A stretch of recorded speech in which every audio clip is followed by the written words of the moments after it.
Hello and welcome to this video where we will discuss some important topics and concepts in chemistry for JEE Mains. Chemistry is an important subject in JEE Mains and it consists of three sections: physical chemistry, organic chemistry, and inorganic chemistry.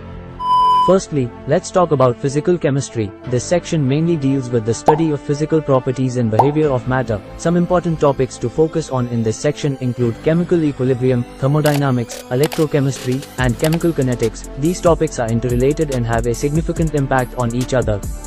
Next, let's move on to organic chemistry. Organic chemistry is the study of compounds that contain carbon. Some important topics in this section include isomerism, stereochemistry, and organic reaction mechanisms. These topics are crucial in understanding the behavior of organic compounds and their reactions.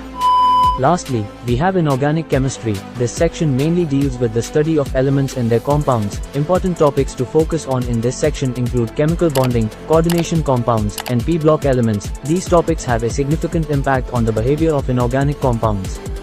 Apart from these topics, it is also essential to have a good understanding of basic concepts such as mole concept, periodic table, and chemical bonding. It is essential to have a strong foundation in these basic concepts to understand the more advanced topics. In conclusion, chemistry is an important subject in JEE Mains, and it is essential to have a good understanding of the important topics and concepts. Focus on understanding the basic concepts and practice solving problems to gain proficiency in the subject. Thank you for watching this video, and I hope this was helpful in your JEE Mains preparation.